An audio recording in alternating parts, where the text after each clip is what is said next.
Hey, what's up, everyone? Welcome to another episode of We Need to Talk. Today, joining me is singer and actress Miss Connie Jackson. You've seen her all over your television, but she's best known for her role as Elaine on NCIS. Connie, thank you so much for joining me. Hello, Malynda. Yay! So fun to get to talk to you. I know. I'm so excited.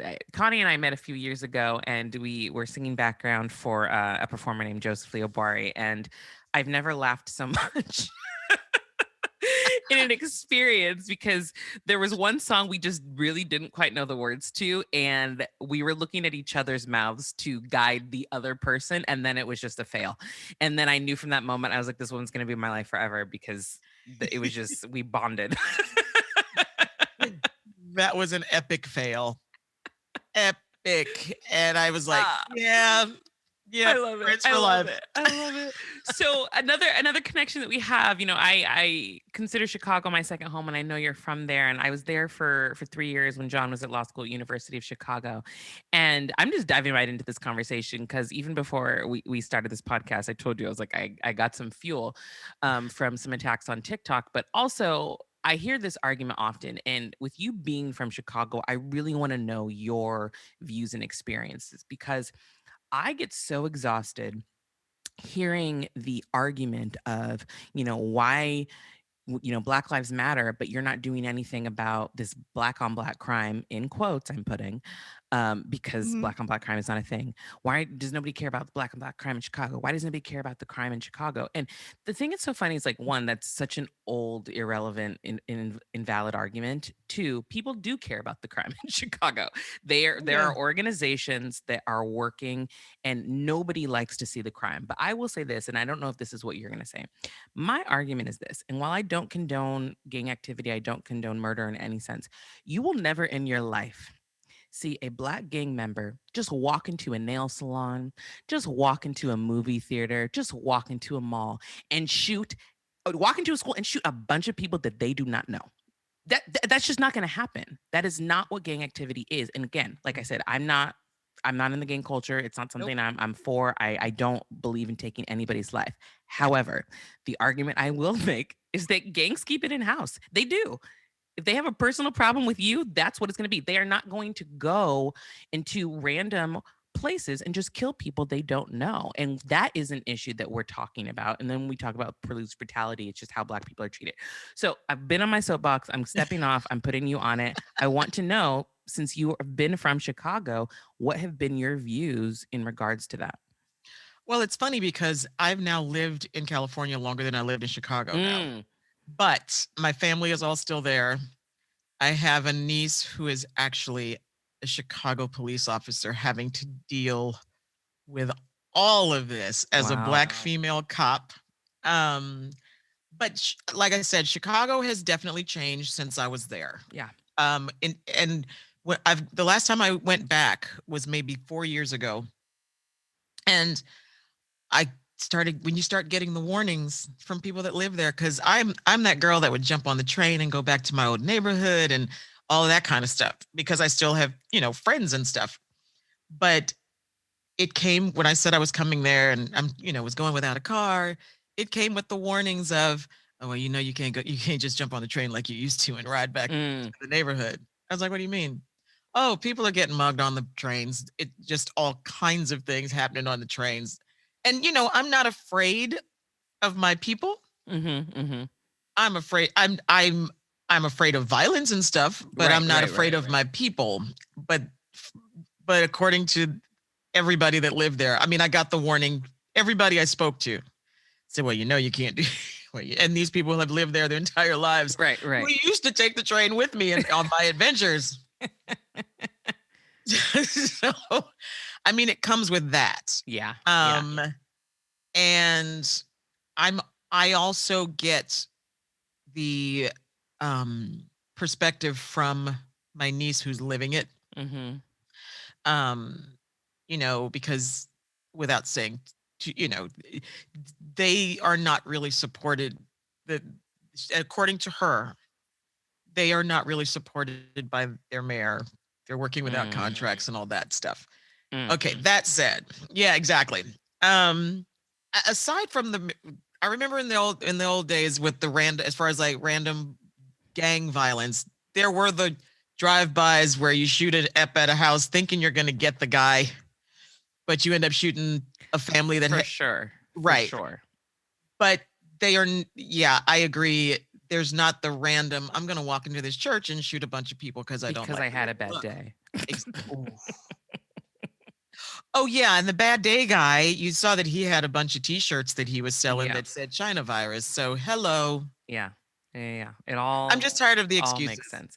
Yeah. Yeah, and that's the thing. I think that people don't realize how much there's double standards. People don't realize the white privilege behind it, and Mhm. I just don't know how many more examples we need. But I feel like I always hear the Chicago argument. It's like, do you have anything else? Do you have anything else besides Right. that? You know, you Mhm. can look at it and see the discrepancies. You can look at it and see the differences, Right. and it's frustrating. It's and you mentioned this even when I interviewed you for Black Voices Heard, just how young white males that end up killing people for no reason, how they're portrayed in the media, Oh gosh, how yes. they're coddled, how they're protected. And you all And of a sudden remember how quickly you see that college picture of them with a suit and tie on, absolutely what their whereas goals were, what their dreams and okay. aspirations were like I don't care about his dreams. He killed people. Like Whereas when it's a black perpetrator or somebody that just look at Breonna Taylor. She was yeah. sleeping, crying out loud. Yeah. Look at, you know, um, and there's the excuse for the white perpetrators is, oh well, there's an excuse. For the black people is, well, why didn't they just do what the police said? Yeah. And that Yeah. doesn't even come into play when obviously you're sleeping and you you just get shot in your sleep. So Yeah. But you also have situations like Philando Castile did everything the police said. I still exactly. shot him. So it's like But that doesn't matter. Yeah, it doesn't. I exactly. can't even take that as an excuse because Nope. you see that even when you comply, there's this fear on the other end for no reason because No. it's a narrative of fear that's been For painted for decades. way too long. Oh yeah, absolutely. Decades, the black people were going to start this race war when really who goes into whose neighborhoods or who go, come on. Um, I knew we were in trouble a few years ago when there was that video of the little girl, that cop on top of that little black girl in Mm, her little bathing suit. And I can't imagine how scary that was for her. But when I heard grown-ups on Facebook threads and things going, well, she should have just done it's like if that child, that image were of a little girl with blonde hair with a big old cop, no matter what color he was, manhandling her with her face down on a lawn and she's scared. I mean, I know adults would be scared in that right. situation. Right. I would, Mhm. you know. And I love that you say that because one of my favorite scenes in a movie, and I'm sure you know in A Time to Kill, at the end, when Matthew McConaughey is painting the picture of what happened to this little black girl, and then he stuns everybody, says, now imagine if that child were white. And then, of course, Samuel L. Jackson walks free because you have to somehow gain that empathy from people for them to realize this is exactly how you would react if it were a white child. But it's unfortunate that you have to do that Yep. to get people to care. Yeah. It's like children are the wrong color for you? Really? Like Yeah. an innocent child that you have to imagine that they're white for you to care about them? Yeah. That's the thing that frustrates me. It Yeah. really, really frustrates me. Yeah. Um, I I remember somewhere, even if you're talking about somebody had done a thing that had little white kids, it was an artist who had Mhm. done this exhibition just to make a point, and he had little white blonde kids in cages Mm, sitting there, and mm. and just the outrage, like, oh, that does put a different face on it, and why? A child is a child. A human is a human. It's Why? Yeah, so I think there's a lot of excusing going on just in different parts of life. I mean, we all have friends on Facebook who friends that we love, But they have that one friend that chimes in on the post, And you're like, why are you friends with this and you're person? like, your friend is a racist, Right. Right. or your friend is a sexist jerk, Yeah. or and what do you always hear? Oh, but he's a nice guy. Yeah. Oh, but he's, I've known him forever. Well, you've known a racist forever. And people talk about cancel culture. I'm all for canceling racists. Yeah. But I've even said that to people on their threads. It's like, you know what? Your friend Ain't worth is nothing. is you do see what your friend is saying happily on your post. Right. I And just had that's that up to situation you. the other day, and someone called out my friend who he basically and then he apologized for it, but he basically was like, he's like, we don't have to be nice, but we should be kind to each other and blah blah blah blah. And someone else was like, are you literally asking us to be kind to your racist friends that are Mm. on this thread saying like no. No, and then he realized what he had done and then he apologized and he's like, "You're right. You shouldn't have to be kind to this person. I'm sorry." And I'm like, well, I'm glad that you realize it. But I always use this phrase. I always say oppressors always want civility. And that's exactly what it is because Yep. when the minute any person of color, starts to rise up or speak their mind or fight back, then it's like, whoa, whoa, whoa. Why are you getting so upset? Why are you acting like this? It's like, but do you not see what you just said?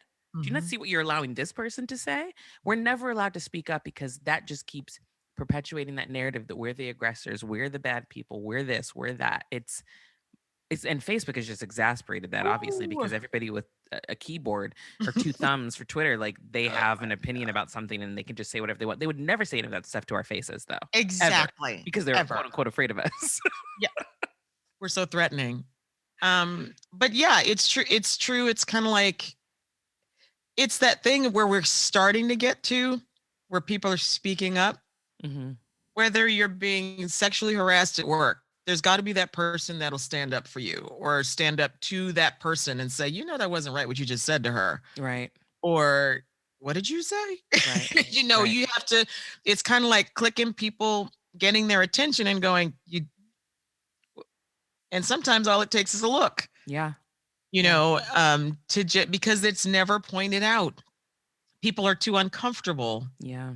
And it's time for people to get uncomfortable because it's not going to Absolutely. be cute. At all. For anything to change, you're going to have to just be uncomfortable with what I just said to you. So, so you've worked in the industry for such a long time. How often do you feel like you've had to have those uncomfortable conversations with people I haven't I within haven't the industry specifically? Because I within know the I'm sure industry outside, but within the within industry. the industry I haven't. Oh, that's encouraging. I no, I really haven't. I mean, you can tell stuff. I mean, yeah, no, I've been very, very lucky. Fortunate, I'd say. Um, the only time how there's the big thing about having women, black women going on sets now and not having anybody that really knows what to do with their hair or Or their whatever. makeup. Yeah. Or right. I've been very fortunate makeup wise because it's only happened to me once where I was like, where actually someone grabbed me on the way to set because this is one of those moments where I full on had a picture of what I looked like the day before, but it was a different person doing me. Mm. The other person couldn't be there. I looked like I was, and it was a period piece, but I was a nurse. I looked like I was getting ready to go to the disco. Oh my She had, gosh. I mean, I was done. Like my shift is going to be over and I'm going to hit the club after. That is hilarious. Oh my gosh. And you were like, someone stopped you. They were like, So I was like, after I had shown her the picture and said, "This isn't what I looked like yesterday. I don't fight that battle in a harsh way." I was like, "I'm gonna go on out here. Somebody's gonna stop me." right, right. Sure enough, one of the other makeup artists went, "I'm gonna tone this down a little bit." Good. But Good. I was like, "But did anybody ever say to her?" Right. You didn't. Mm-mm." But I've been lucky as far as like having to deal with stuff like that. Hmm. I've been lucky enough to work with respectful people Hmm. that hasn't come up or it's never been an uncomfortable thing, so But that's good. and lately it's been really great because pretty much everything I've been worked on lately. I mean, there's women directors, there's very diverse crews and hair and makeup people. I was like, okay, this is what I'm talking about. Yeah. And So yeah, when did it there's change for you then? Because you have worked in the industry for such a long time. So when did you start seeing the shift of there being more diversity around you? Because it clearly has been a long time coming, but it it's sounds been like a it's long just a time recent. coming, but there are those sets where you're like, oh, there's the other one black person, or there's the one other person of Right. color. Right. But I have to say, it really happened. I especially noticed it when I did, and that's just been recently, like within the last like few years, Hmm. like within the last 5 years, because I shows like Crazy Ex-Girlfriend, sad that that's gone, but their crew was everybody under the sun. Um, you know, NCIS has a very diverse, and it's it, I've just been lucky. And I think because now that a lot of shows like Snowfall and all these other ones, because there are predominantly black people in those shows or Hmm. whatever. And I hate to call they're not, I don't like the term calling shows a black show or this, because that's not what it is. It's Right. got black people in it. You Right. don't call white shows white shows, Right. you know, but I think that has come, come into play is where the crew and stuff is more diverse. Hmm. Hmm. But it's really nice when that happens. Yeah.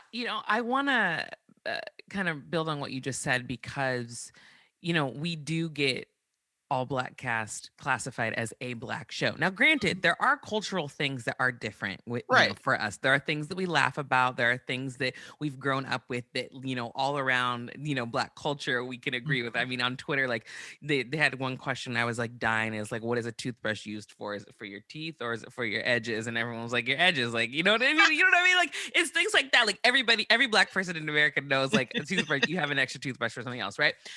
But I think the problem is that for some reason, when you have all black cast, you just think you're not going to be able to relate to it. And it's like, but we're humans. We go through love, we go The through heartbreak, same we things. go through Yeah, families. Like it's just a different color skin. So exactly. and then there's an expectation of us. And I always use like the Friends and Living Single example. There was an expectation growing up that I watched Friends, but there was never the expectation for people to watch Living Single Mhm. ever.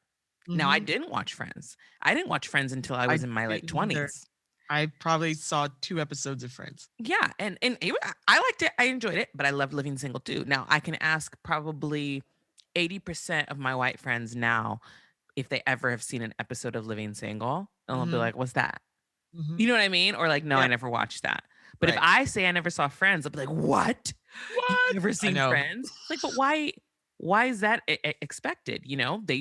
The shows were similar in They time were in very terms of similar. content, in terms Mhm. of the type of characters they had, the Yep. situations they went through. So why it just people get mad at I said when I say this, but whiteness is always the default. Right. It's Right. what's normalized. It's It is what the default. Yeah. yeah. And I mean, I don't necessarily always connect to whiteness. you know?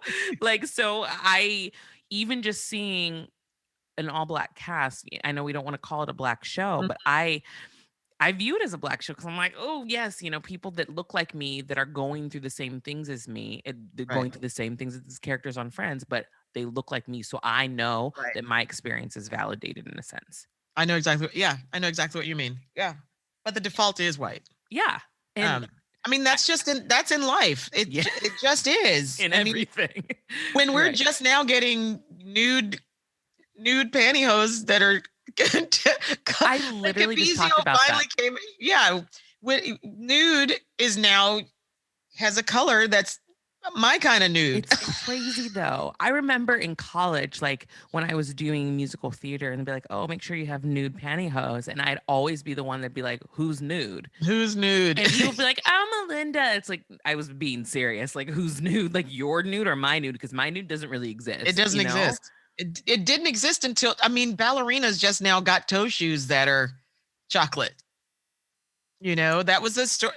a story from what, just like 2 years Yeah, ago? it was very recent, Yeah. very recent, and people Eh, don't realize things like that, like, that's what when we talk about white privilege, those are the type of things. Like, you were we're still privileged. having firsts. We're Isn't still that having crazy? firsts. When you're not having firsts, when you look at anything, the first white, black, this, it had the first Native American, this, the first this. Mhm. How many times do you hear the first white this? I mean, it's true. I mean, and Yeah, that's it's a got to be really great weird as a point. kid. I mean, because I grew up when there were no black dolls. There was none of that stuff. I was that girl that still did the thing like Whoopi Goldberg did when I wanted long, luxurious hair. I hung a shirt and I Right. swung my long, luxurious hair. But we are still at this day and time in 2021 still having firsts. And That I'm is talking such a on good point. simple stuff. Wow. Simple stuff. Like Firsts. pantyhose. But, like, seriously, like pantyhose, why is it that this is the first time that Black people have pantyhose and bras and underwear that they have That are multiple colors and shades. are a shade? Yeah. Yeah. I mean, It's whenever I see crazy. things, I clap my hands for that first person that, Yeah, whatever, and you just kind of go, we've been around for a long time for this to just be a first week. yeah, And there's yeah, firsts happening right now somewhere. It's like, yeah. Like, I'm not surprised that we are just now having the first woman vice president, let alone woman of color vice president, but mhm. at the same time, I'm like, "Really?" Like, They weren't even ready. They weren't even ready for Hillary. they weren't. That's what's kind of funny, like, you weren't even ready for They a weren't white even ready woman, for, so yeah. I'm So still shocked for this to be. But yeah, God, that's such a good point. I haven't even thought about that, that we're still firsts. having first within like the marginalized group communities. Yeah. Do you think we'll ever get to a point when it is normal? It's like, oh, okay, there's a black woman there, or there's a gay man there, or there's a Native American, or there's an Asian American. Do you ever think it will not be focused on those labels? In this country, because it's still being taught. It's still being Yeah. taught. Yeah. It's you see these little kids out and with their parents who are screaming bloody murder and Mm, at people that I will never understand hating somebody you don't know about. You hating somebody because of the color of their skin. You know nothing about character or anything like that, and you don't care to know. mhm. Um, I get it if somebody's had some kind of a thing, altercation, what you can call it, whatever you will. But I mean, my dad grew up in, we talked about this. My father grew up in the South, Mhm. the deep South, my parents, and they were born when they didn't have any rights. Mhm. So when, if my father were spewing hateful stuff, I'd be like, okay, okay, you've seen family members dragged in the square, you've seen all of that stuff. But they didn't teach us that. He embraced my white friends when they came to the house. He embraced everybody because they're my friends. Yeah. But I knew, I knew deep down inside my. Did you ever see the Chris Rock sketch? It wasn't even a sketch. He does this routine about this little guy named Willie, and Willie shines shoes at the train station or whatever. And he's like, "Hey, yes, sir, Mister So and So. Yeah, how you doing?" He goes, you know that Willie hates you." But That's funny. my dad was a good guy, but he had gone through the stuff he'd gone through. Yeah. He had his opinions about things that I was like, "Whoo, dad, wow." But he didn't teach us to hate somebody. Right. Right. That's how my dad was too. And I remember because we grew up in Santa Barbara, and I always was like, if you hate white people so much, why did you move us here? Like, like this is the whitest town. But as I grew older and got to, have more conversations with him and then just be more aware of Mhm. how race plays a factor in the world, I completely understood it was him being protective because he didn't want his daughters to experience and feel, because he grew up in Mississippi, Mm. so you already know, right? he didn't want his daughters to experience and feel what he did growing up. And like I even interviewed him for Black Voices Heard, and he broke down crying talking about one memory that he had. And I think that's the other thing, is that people don't realize how deeply rooted some of that racial trauma is for that generation. Oh yeah. So when you hear these like, oh, slavery was this, it's like slavery was not the only thing that happened to Black people, first of all. So I definitely don't know a history book you're reading. But Mhm. also, when like this stuff was like 60 years ago, that's in your lifetime, that is in my parents' lifetime. You know what I mean? So of course it's going to still affect them. And You I can't was tell born in people, 1960. like, you can't tell people to get over that No, stuff, you know? I no. mean, my God. So, and I always joke, it's like, yes, remember 9/11, but forget everything else. That's how this country Right. operates. Right. And it's like, no, Black people have the right to still be affected by these things. And knowing that my parents went through those things, it affects me. And I'm Mhm. obviously going to teach my daughter everything, but it's difficult to try to get out of that Right. pain. So I understood my dad the older I got, because I just I hated white people, and I'm like, "Oh, it's not that he just hates white people. It's like Mhm. this is his lived He experience, lived that and he stuff. wants Yeah. to make sure that any white person that comes into my life is not going to treat me the way that he was treated." So Right. I get it now. I totally get it. But I still Mhm. don't know why they moved us to Santa Barbara, because like come on. Yeah. Yeah. So, for you though, do you feel like seeing a lot of this injustice? I know, even though we are, we're having more conversations about it, but it is kind of oversaturating social media because we have social media. Do you feel like that ever plays or takes a toll on your mental health as a Oh, Black woman? just as a as a person, it's so, I mean, when you see that we're having issues that my father used to talk about from like the 40s, Yeah.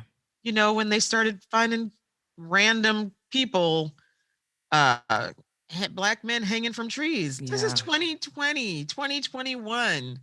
And I remember my father telling me this stuff happened to him in the 40s. So it's Yeah. kind of like, good grief, gang. I mean, come on. I mean, I there were times when I would when Barack Obama got nominated, I mean, got was Elected. elected as president. I remember thinking, gosh, I wish my parents had lived to see this. Mm. And now I'm like, thank God they're dead. This would kill them, because it's reliving everything. It's everything they came through Yeah. happening all over again. People being hunted on the streets. You can't go jogging and you get You shot. can't do And anything. nothing. It's And wild. nobody is paying for that. Nobody is being punished for murdering people. Hmm. That's Hmm. what it is. Yeah. Um, it's very disheartening. Um, I've gotten to a point where I said this to somebody the other day. I said, I will always keep fighting, but I'm tired of teaching. I'm Mm. tired Mm. because there's way too much evidence. There's way too much information to show. Why do you still doubt this? And you can still say, well, why didn't they just stop and do what they said? And you're watching people who actually are stopping and doing what they said. There's free Being information. That's choked, the other thing. You being could choked. literally Exactly. Google this. We have computers in our pockets with our little phones. And if you can look up how to make that cake off a Great British Baking Show, you can look up, you can dive a little deeper with some other stuff too. It's all there. They'd rather bake the cake because it's easier. Let's just get that out the way. That's the cake is a lot easier and you enjoy it. I The know, process right? isn't that There's no hard. guilt involved. Right. Well, a little, A depending. little. But it's the good guilt, right? It's a But good guilt. but that's what it But I is. That's what it but is. that's what's disheartening is people aren't listening. Yeah. And it's now in your face. You know, I always try to set, well, no, I don't. I was going to say there are times where I used to always say that Instagram is my happy place with the pretty pictures and stuff, because I need that, because Facebook has become such a quagmire Yeah. of Yeah. opinion and misinformation and just blatant I mean, all of just everything. So I pop on and do whatever, maybe do a post or something, and then I'm like out, Right. because I've gotten to the point where I don't want to debate, because there's stuff that people want to debate on, and I'm like, it's look at it, it's black, no pun intended, it's black and white. It's Yeah. just it's in front of you.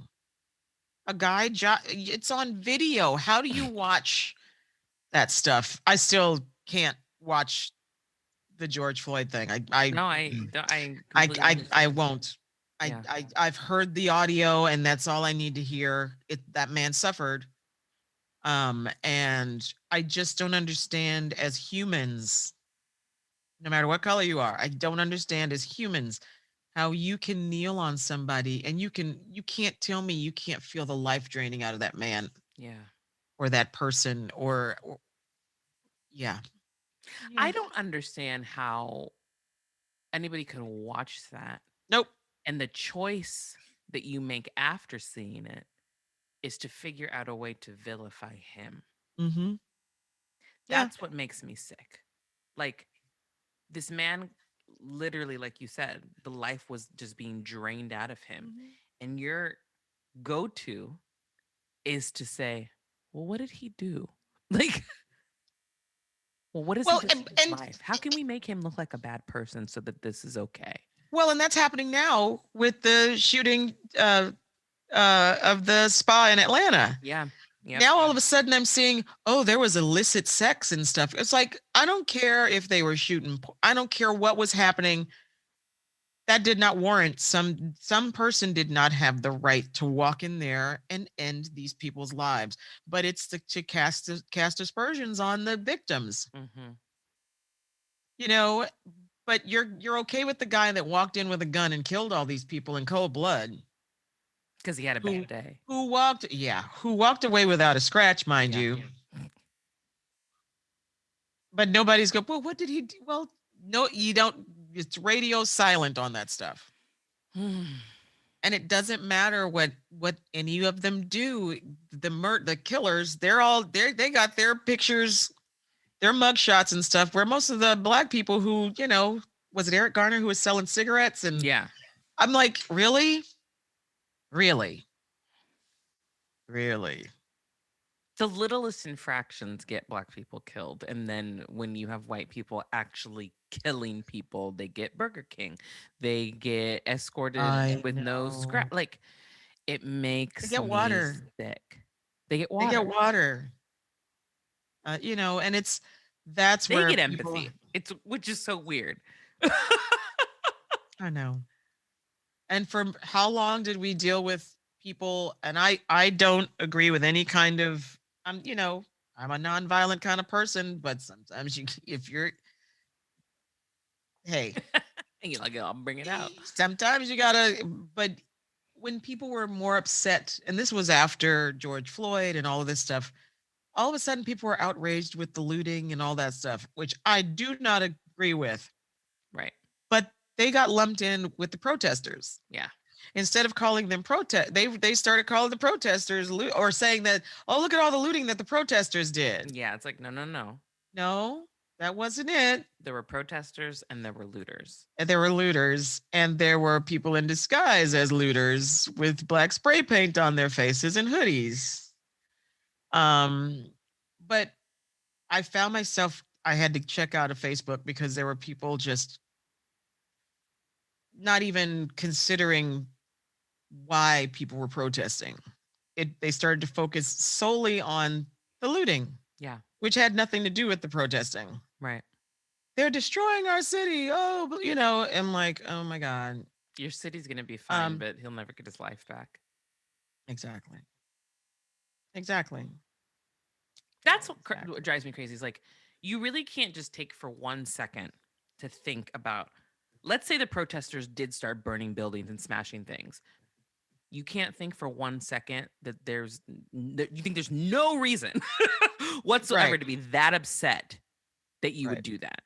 Again, Right. I don't condone it either, but you honestly don't think that there would be no reason to react that way. Really?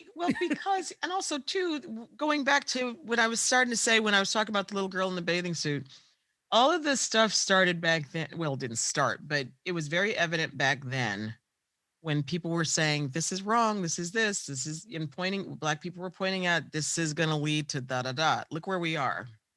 Yeah. Because people were saying, Oh, you guys, you're overreacting. That's not what it is.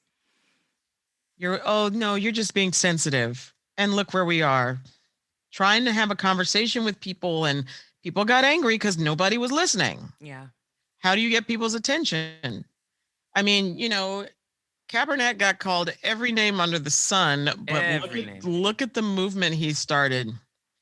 Look at the movement he started. All of a sudden, and it brought the attention because he did it that way. Hmm. And nobody's disrespecting the flag. It wasn't even about the flag. I don't even It understand why was not disrespect. Yeah. about the flag, but not one person I've heard talk about the disrespect of the flag used in conjunction with the Confederate flag during the insurrection on the Capitol. They're burning the flags. They and were all beating that cops stuff. with those flags. Yeah. Talk about desecrating a flag. But they were fighting for their rights, Connie. Okay. Yeah. Freedom. The oppressed. Oh my god! And you said something, and it reminded me. I get so upset when people tell people of color what racism is and that something isn't racism. Do you really not think that we don't know? We know We when know all the something is shades of racism. We know it in every incarnation. multiple levels of it. Racism is not just somebody calling you a nigga. Right. It's not. It's not. That's actually lazy. That's racism to actually, me. I was going to say that. I was just getting ready to say that because I called that, yes, that's lazy. You didn't do your homework because that doesn't work. You don't realize that doesn't work anymore. It's the sneaky stuff. It's the stuff, I remember when I was moving here from Chicago, and my friends here in California were like, "Oh, it's so great here, and nobody cares about what it's very liberal, and nobody cares what color you are, and this and that." And so I'm like, "Y'all got to figure this stuff out because yes, they do work. Yes, they do care." But I, but we had funny conversations about that, and they were like, "Oh yeah, really?" Because I pointed out to them the stuff that was happening, here when I got here, and they're like, Mhm. "Oh," which they wouldn't have known, Right. because it wouldn't happen to them. They know they're very, and then talk about becoming hyper aware. They're like, they're just, they are just my best friends, and it's like, yeah, hyper aware. They know now. They're Yeah. really, they pointed out to me, and I'm like, what? I think that's the good thing in the last year. Perspective. Yeah, absolutely. You have to understand that I don't know everything about everything. There's other Black people going through stuff that I don't go through. Right. Still. I just think if someone tells you this is my lived experience, Mhm. you should not in any way, shape, or form Discount. tell them no. Or discount it. Exactly. Yeah. Mhm. It's Oh no, you're kidding. No, that didn't happen to you. I'm like, girl, I still get followed around the store. What do you believe mean? us. Believe Yeah. us. And when I say that most of your Black male friends have been pulled over by the cops on the way to your dinner party. Oh no, they never said anything. No, they're not going to talk about it. They're not going. Right. They'll walk in there and pull it together for your party, and not bring what just happened to them into your party. Happens all the time. Yeah. Always. I had a friend, a white friend, asked me about back when all the stuff was going on about canceling the Aunt Jemima stuff and Mhm, all of mhm. that. And she was like, "How do you?" And she was honestly asking. And I have no problem with somebody that's actually like, "I don't understand. What does it mean to you?" And I said, "Well, here's the thing," and I explained it to her that on that box, Aunt Jemima is a slave. Uncle Ben is working at the plantation. Mhm, mhm. Uncle Ben might be wearing a black suit, but you pull Yeah. back and yeah. But they're smiling on that Right. thing. And I said also, the Aunt Jemima thing was also, for little dark girls, an insult. It was used as an insult. Little Aunt Jemima looking, nah, nah, nah, nah, nah. Mhm, And it's mhm. not that I thought Aunt Jemima looked bad, but when somebody says it that way, you're like, oh, You knew it wasn't a compliment. it was Yeah. not a compliment. No. So, and then all of a sudden people got interested in, well, that woman was such and such, her name was such and such Green. I'm like, and you never knew that woman's name until now. Ooh, child. When they started pulling out those facts, I was like, none of you knew this. You are just trying to justify it. And honestly, if a black woman that is dressed like a mammy on a Ugh, bottle of syrup is what defines your childhood, then you had a boring ass childhood. Like, it's like, come on. You did not yeah, care about this before. yeah, yeah, It's no. so Oh, true. I just remembered. I used to do the Blues Brothers show up at Universal Mm-hmm. Studios, and like barely weeks before our show was over and they were closing the show and we were going to be out of a job. I remember I used to have to wait at the in the out in the audience, like behind the audience, to make an entrance, to go up and sing with the Blues Brothers. And so and I was wearing a little pink waitress outfit, and just hanging out. And then this guy walks up to me and he goes, "Who are you supposed to be? Aunt Jemima?" Yes. So without missing a beat, I just kind of stared at him and I went, and I got up and I kind of walked up to him and squared up squarely. And I was like, "Really? Aunt Jemima?" Because a lot of times at theme parks, the characters are not allowed to talk back or do Right, whatever, right. but I'm not in a fuzzy suit. So So I'm gonna talk back. I'm going to talk back because he was trying to be funny. I knew. Mm-hmm. But the minute I squared up to him and said that, his face completely changed because he was about to get called on it and he didn't. Mm-hmm. That's not what he was expecting. And I just went, "Aunt Jemima, really? Do I look like Aunt Jemima?" "Oh, I was just," and I walked away. Mm-hmm. And then he came back around trying to, "So how long is the park open?" And I just stared at him. He never came back. I never saw him again. We used to always see like people. I never saw him again for the rest of the day because I had to let him know, because that was not okay. And it's those And I knew, microaggressions and that the are way, daily lived experience. that's exactly it. Exactly. He thought he was just going to be able to say that and keep pressing. And I was like, "No, not today." It's because I also got to wear sunglasses. So I had my shades on and I was just looking at him. Yeah. That's the Nope, type of nope, nope. racism we're talking about. Exactly. Those That little sneaky things. stuff, the little Yeah. digs. Be- You know, I personally don't consider Aunt Jemima an awful thing. It's just what it represented, For came to sure. represent, and all of that. For But sure. yeah, no, my Man. girl. I was like, yeah, take So her off the package. fun. So before we wrap up, I would love to know, just like moving forward, personally within your circles, within the Mhm. industry, media, what do you want to see people attempt to do in terms of, kind of bridging the gap with, racial equity and inequality and all that things? Because obviously, recently we're having a lot of issues with the Asian American community Oh and God. obviously the Black community, and there's just so much going on. And I made a post on TikTok. I was like, if all the marginalized groups would just get together, we probably end this white supremacy thing, We'd be right? over. Yeah. So for you Mhm. personally, what would you like to see? What steps would you like to see taken in the next year, let's say? First, I'll listen. I need to see some listen. Hear some. Have people listen to and you don't have to say anything back. Yeah, You don't. There is you don't have to find a platitude to say, "Well, I'm with you, girl. I'm an ally." Stop with the ally stuff. Do it. Stop the performative mm, mm. activism. Get because I think I posted the other day something about I'm tired of teaching. Uh, Stop waiting for people to tell you how to help. Look it up. Look at all these news stories. There's resources out there. Just people to get off of off of their social media and do something in real life. Yeah, Because until and speak up to that racist friend, speak up to that sexist friend. You can't sit there you're gonna have to get uncomfortable. I want people to get to be uncomfortable because it's not going to go anywhere until people get uncomfortable and are yeah, willing to speak up and say something. yeah.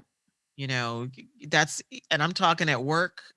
You have to figure out how to do it. Granted, I don't want people losing their jobs, but I'm just saying there are ways to let somebody know that what they're saying is not okay. You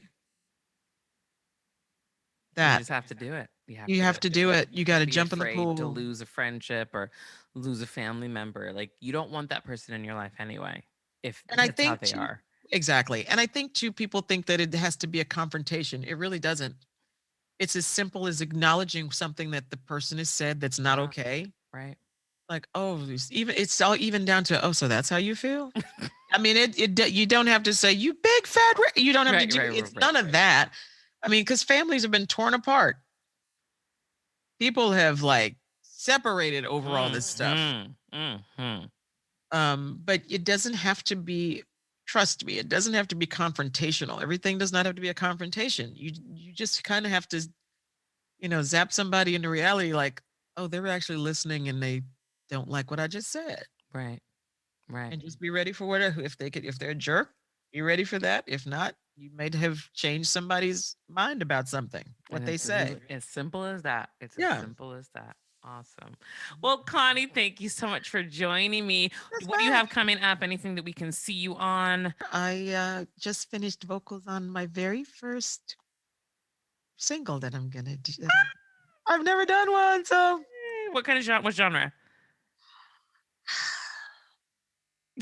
You're like, let me think about that. That's a good question. reminds me of Melissa Manchester stuff. Okay, very cool. All right, awesome. It's kind of like a little pop rock, like little soul stuff. Okay. A little something in there, yeah. Yeah. And when are you planning to release that? Hopefully in the next couple months with my Awesome. fabulous friend Terry Woolman. Wonderful. And where can they Yeah. follow you? I'm right now on Instagram at Instagram. the Connie Jackson. This is only one of you. There's only one. Just me. I love it. Well, thank you so much. We could talk for hours because I know, we right? just could talk for hours. So Exactly. make sure you follow Connie. And if you watch Snowfall, catch her on the next episode. And if you're not subscribed to We Need to Talk, make sure you do that. Hit that subscribe button on Apple Podcasts and Spotify. And we'll talk to you again next week. Bye.